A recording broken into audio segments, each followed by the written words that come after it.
I may have thought that the subject of the one-shot instruction would be a one video discussion.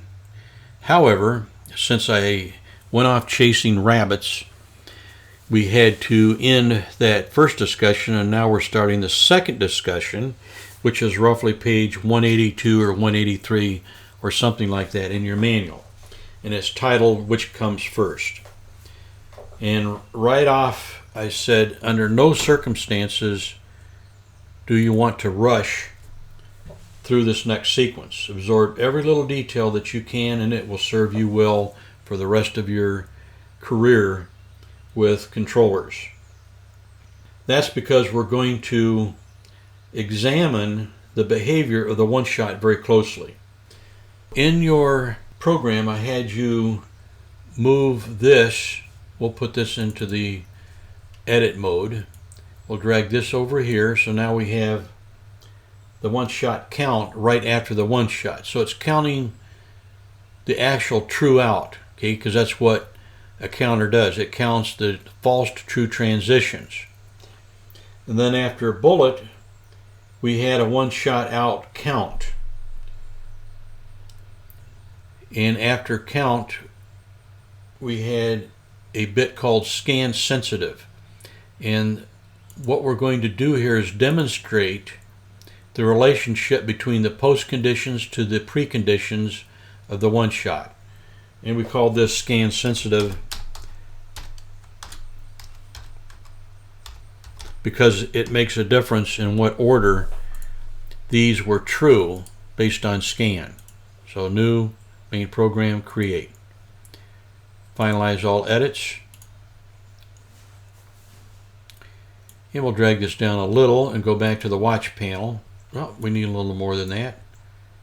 But we need enough to be able to see bullet, hammer, one-shot count, and then scan sensitive and trigger. I also probably had you set these back to 0, so you can just click on them, 0, hit enter, and they're reset. We could have also added logic that allows you to just click on something and it resets them to 0. We had you toggle the trigger to 0 and record the new values. In the manual, I show two truth tables, if you like. They're not really truth tables, they're just little forms for you to fill out.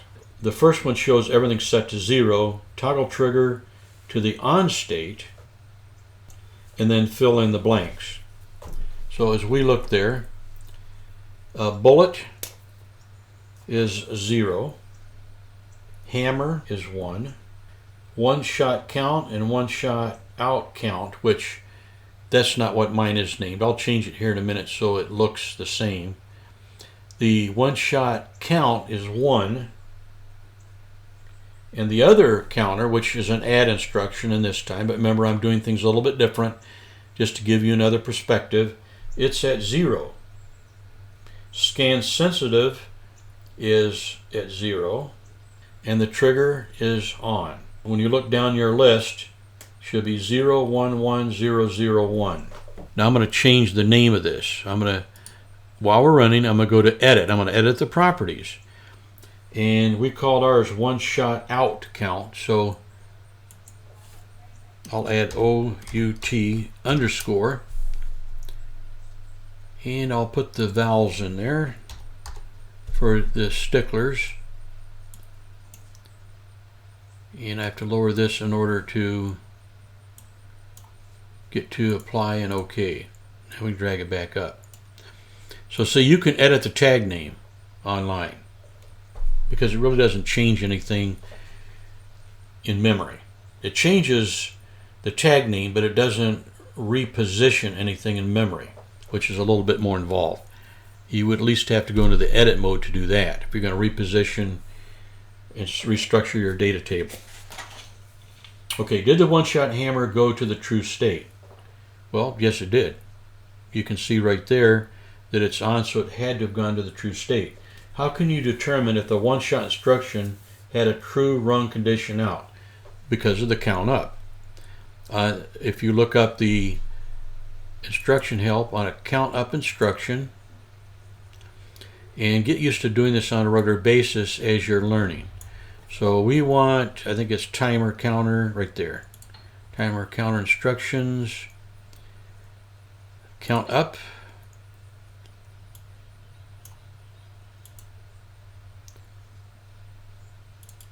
execution. Okay, run condition in is true, so we'd have to go to the flow chart if we wanted to do that. Or we can look here, run condition. When the run condition in goes from false to true, the count up bit goes on. If it goes false and then true again, then it counts again. This clearly shows you that this instruction increments the counter data type by 1 for every false to true transition. We know that the condition out of this one shot went true for one scan because we have a 1 here. Now this instruction is false because scan sensitive, that bit memory is off, therefore this is false, so bullet never came on. If bullet had come on, this would have counted up by 1. We know this from the previous logic before we added this bit that isolated the one shot from bullet with a post condition, something that's after the one shot. Remember that the count up in no way interferes with the logic, and neither does the add. It simply does something, but the true goes right through it and the false goes right through it. With tags at the last state, toggle scan sensitive to the on state and record the new values. This is very critical that you did this in the right order without changing any of this. So now watch this value and everything down here when I do this. Now, did that increment by 1? No, it did not. So now let's go down and record the values. Bullet, of course, is going to be off because it'll never show on. Hammer is on because we never turned it off. One shot count is 1. One shot out count is still 0. Scan sensitive is on, or 1, so that is a change. And the trigger is still on. Reading from top to bottom, 0, 1, 1, 0, 1, 1. If you compare the two charts, only thing that changed was you turned on scan sensitive. But notice it had no effect whatsoever on bullet. That's the important thing to note. Did OTE bullet go to the true state? No. Does the wrong look to be true? Yes, it does. If you pull out the count up and the add, this looks true, that looks true, and that looks true. But remember, this is a read and write, so you're looking at the state of that bit, on or off. This is never true or false based on the highlight, because you would never see it, it's too fast.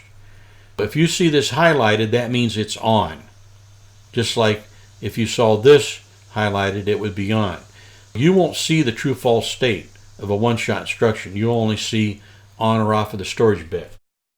Does the rung look to be true? Yes, it does. Is the rung true? No, it is not.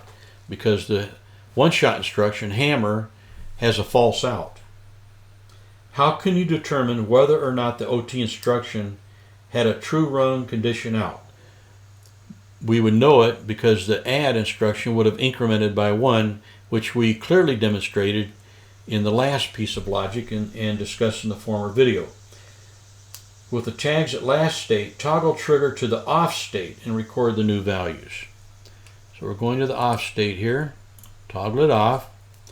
Now record the values. Bullet is off, and you never really see that going anyway. Hammer is off, that's a change. One shot count is still 1. One shot out count is still 0. Scan sensitive, that's still on, that's 1. And trigger is 0. So reading top to bottom, 0, 0, 1, 0, 1, 0. Did this change in the state of trigger result in any other state changes?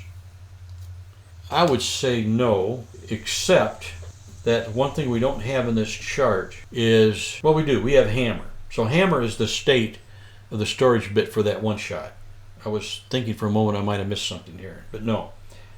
You're looking at the changes in states. With the tags at the last state, toggle trigger to the on state and record the new values. Before you did that, though, remember that scan sensitive is now on. It was not on the last time we did this. Okay, this is what we're working up towards, is the difference between when the post conditions are off or on when this goes true. So we'll toggle this on.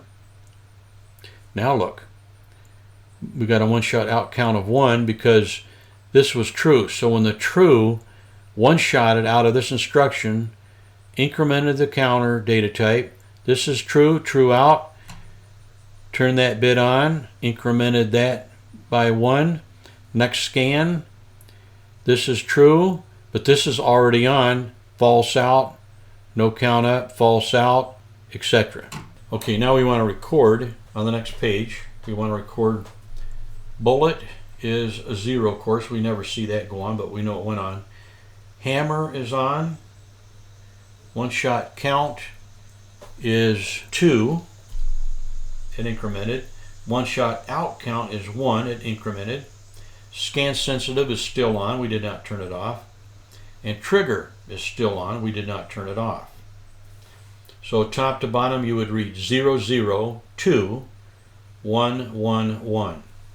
Compare the current states and accumulates with the results in an earlier step where you toggle the trigger to the on state. If you look at the previous 0, 1, 1, 0, 0, 1 and compare it to 0, 1, 2, 1, 1, 1, did the one shot count increment? Yes.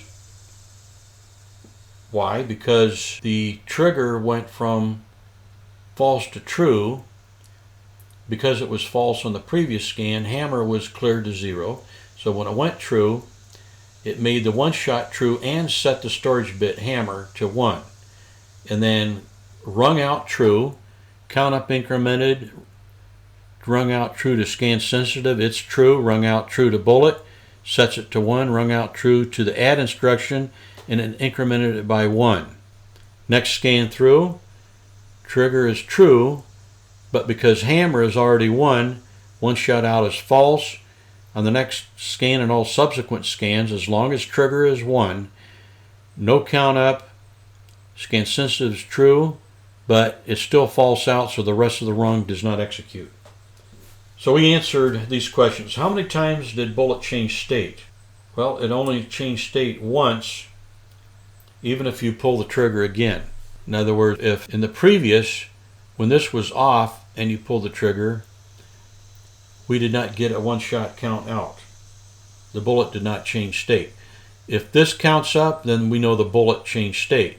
There were 2 instances of pulling the trigger, but only one in which the bullet changed state. And that was when the post condition was true before the precondition was true. So when you're doing one-shot instructions, everything from the one shot over to whatever action you want has to be true before the precondition goes true. Did you actually see with your own eyes the bit and memory bullet change state? No. Why? Scan time is roughly 20 microseconds. We can go verify that. It's going to be, it might be a little longer than that, simply because we have a little bit more logic in there. So if we go to monitor, yes, you can see it's 20 microseconds, 20, 22 or so, but still roughly 20 microseconds.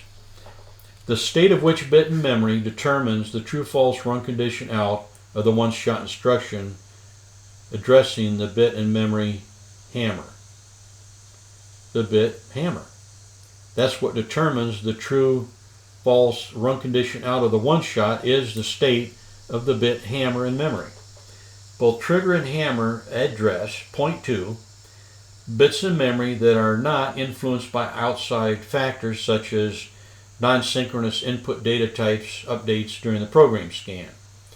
If the bit scan sensitive is not on when the trigger goes to the on state, will the bit bullet change to the on state? No, it will not, because if scan sensitive is off, then that instruction is false, and out of that trueifying instruction that reads scan sensitive, if that bit is off, then it's going to put out a rung false condition and no bullet. Generally, would you say that the bit addressed as scan sensitive must be in the on state at or when the trigger goes to the on state to fire the bullet? Yes. When the bit of memory bullet changes to the on state, it stays on until what happens? The next program scan. On the next program scan, and you have to have at least one scan with trigger off to reset the hammer, and then on the subsequent scan next, the trigger could go on again, could go true again, and the hammer could be true out and it could fire a bullet again. The fastest that you can run a one shot is on one scan, the one shot executes a true out. On the next scan, the preconditions in front of the one shot have to be false to clear it, and then it has a false out. And then on the next scan, you could go back to the trigger being on again. Now, one thing that I stated here that was tight, generally, would you say that the bit address the scan says sensitive must be in the on state at or when the trigger goes to the on state to fire the bullet? When I say this has to be on before, it could be on before or at.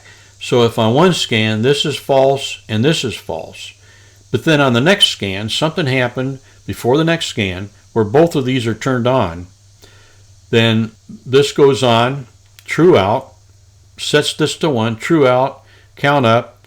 Because that is also true, then you get the bullet and you get the add. The way I read it and the way it's stated in your manual is the clearest, the way to state it with the most clarity. Depending upon your level of programming experience, it may behoove you, benefit you, to repeat this lab project on occasion until the one-shot instruction is as familiar to you as a wrench is to a mechanic. If you do not think about what or how a wrench functions, you just grab it and use it, second nature. The one-shot has to be at that level in your head for you to effectively use it.